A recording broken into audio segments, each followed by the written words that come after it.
90s கிட்ஸோட favourite Jackie சானின் சாகசங்களில் வர்ற கையில் கிடைக்கிறதெல்லாம் எடுத்து சாப்பிட்ற இந்த மலையறக்கி எபிசோட் பார்த்துருக்கீங்களா? இதே மாதிரி நெஜ லைஃப்லையும் ஒரு பர்சன் இருந்திருக்காரு. அவரோட பேர் டெராரி. டெராரி அப்படிங்கிற ஃப்ரெஞ்ச் மேன் சின்ன பையனாக இருக்கும்போதே அவங்களோட பேரண்ட்ஸ் 15 பேர் சாப்பிடக்கூடிய சாப்பாடை ஒத்தையால் சாப்பிட்றாரு, எங்களால் அஃபோர்ட் பண்ண முடியாது அப்படின்னு சொல்லி இவர் அனாதையாக ரோட்டில் விட்டுட்டாங்க. இவருக்கு இருக்கிற இந்த அப்நார்மல் ஆப்பிடைட்டையே ஸ்ட்ரீட் பர்ஃபார்மன்ஸாக பண்ணி ஏர்ன் பண்ண ஸ்டார்ட் பண்ணுறாரு. அதாவது லைவ் அனிமல்ஸ், ஸ்டோன்ஸு, மரக்கட்டைன்னு எல்லாத்தையும் எடுத்து சாப்பிட்டு காட்டுறாரு. இவரால் சியூ பண்ணாமையே எதை வேணாலும் முழுங்க முடியும், அவருக்கு ஒன்றும் ஆகாது அப்படின்றத தெரிஞ்சுக்கிட்ட ஜெனரல் அலெக்சாண்டர் டி பியூகர்னைஸ் இவரை நம்ம ஏன் கொரியராக யூஸ் பண்ணக்கூடாது அப்படின்னு யோசிச்சார். இவர்கிட்ட பார்சலை கொடுத்து முழுங்க வச்சு பார்டரில் போய் பாத்ரூம் போனால் நெக்ஸ்ட் டே மார்னிங் அந்த ஸ்டூல்லேருந்து தேவையான இன்ஃபர்மேஷன்ஸை சோல்ஜர்ஸ் கலெக்ட் பண்ணிப்பாங்க.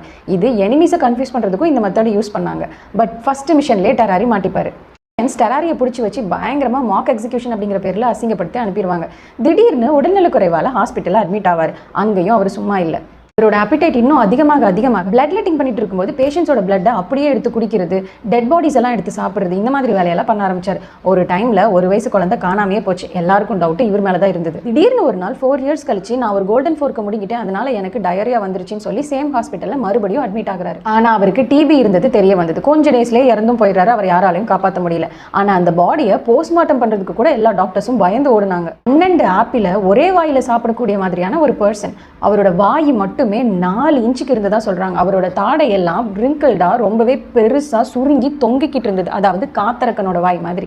அவரோட வயிறு ரொம்பவே அப்நார்மலா பலூன் மாதிரி ரொம்பவே விரிஞ்சு கொடுக்குற மாதிரி இருக்கிறதாவும், அவர் 10 அடி தூரத்துல இருந்தாலும் பாடி ஆர்டர் பயங்கரமா வரும் அப்படின்னும் அவரை பத்தி தெரிஞ்ச பீப்புள் சொல்லியிருக்காங்க. கோல்டன் ஃபோர்க்கு முழுங்கிட்டேன்னு தான் ஹாஸ்பிட்டல் அட்மிட் ஆனார். ஆனால் அவரோட பாடியை போஸ்ட்மார்ட்டம் பண்ணப்போ அவரோட பாடியில் கோல்டன் ஃபோர்க்கே இல்லை. இன்னைக்கு வரைக்கும் இவர் எந்த மாதிரியான ஒரு ஆள், ஏன் இவருக்கு இப்படியெல்லாம் இருந்ததுன்னு சொல்லி சயின்ஸால எக்ஸ்பிளைன் பண்ணவே முடியலை.